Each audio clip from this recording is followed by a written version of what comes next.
I think I've heard. I interviewed Lou Nell not too long ago, and we were talking about how much more difficult it is for female comedians as it is for male comedians.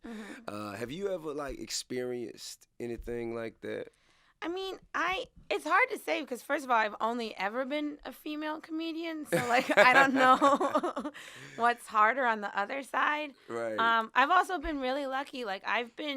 I've had all my closest friends are male comics, and they've all been so great to me. Right. I worked with Louis and Rock really quickly when I was a comic, and they were all really. So how long from the bank to working with Louis C.K. and Chris Rock? I started doing stand-up. I started doing improv in 2008. I started doing stand-up in around 2011. And I worked with, I guess I started working with Chris around 2015, 2016, Gotcha. and Louis around 2015 probably too. I wrote on the Oscars with Rock in 2016. That's dope. Yeah. What was that like? Well, first of all, we had a whole monologue, and then they didn't nominate any black people, so we had to write a whole new monologue. Golly. And I felt bad for him because, I think a lot of people expected him to solve racism in that first 8 minutes. But did he address it at all? He did. He did. He talked about how Hollywood was it was sorority racist. Oh. Where it's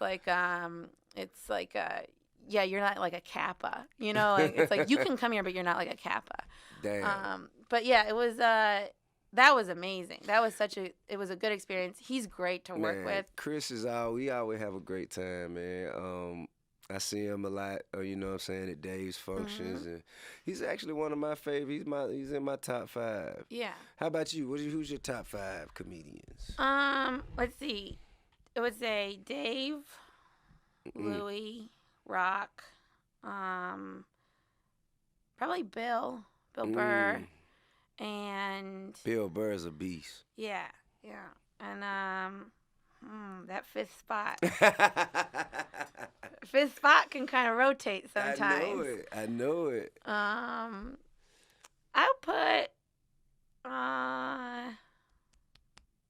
right, I'll put Cat Williams in number 5. That is a daring selection. It is. I also have a special place for Cat because the first time I ever saw him, he looked at me and he goes, "A cat and a wolf." And then I was just like, "I'll love you forever." Man, Cat's a cool guy, man. He's and extremely effortless. Yeah.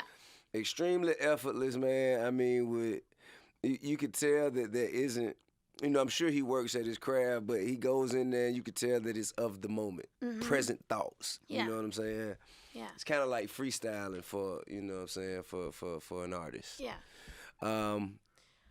But about being like a woman, female comic or whatever, it's, I think I've been I don't know. Everyone's like, is it harder? Is it harder? And I've been doing this maybe 9 years, stand-up about 9 years. And, I mean, I have 2 specials, I've worked on some really good shows. Right. And you work with Seth Meyers as well, yeah, right? I worked with Seth. For me, it hasn't. I don't think it's been harder, but, Well, I mean, you're doing fairly well for yourself. Yeah. You know what I'm saying? You really crush your shit, man. I don't want to discount all the women who've come before me that had to do the dirty work, you know, Right. and kind of clear the path. Right. But like Adele Givens, some more. yeah, You know yeah, what I'm yeah. saying? Monique, I mean, have you ever performed where no one laughed at all? Yes. Hell no. Okay, let's hear about that. One time I did this, and honestly, it was probably not great, but I did. Obviously. Yeah, I did this. I had this one woman show that I was doing at the time. It was before I started doing stand up, really, and so it was just 45 minutes of me doing a bunch of different characters, and it's all scripted. So you can't really break out of it if things don't go well. You didn't write it? I wrote it. No, it's all on me. It's all 100% my fault. How could you do this? Yeah. I was having that conversation in my head the whole time.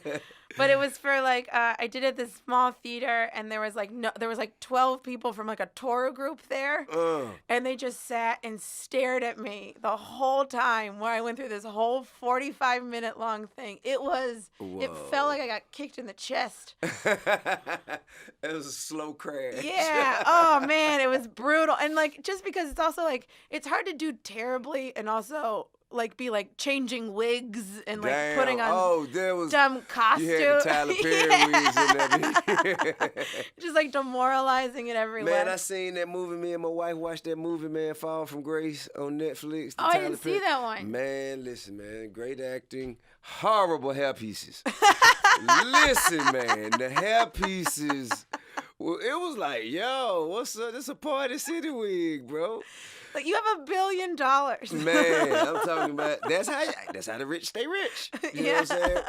We can only spend 1.2 for this film. Something's got to get cut. Hair and makeup, you're out of here. I like to think all the actors go to his studio, his lot or whatever, and they're so excited. They're like, he's gonna have the best. This is for black people. Well, it is. It's laid out now. And then they go in and they're like, this is the hair.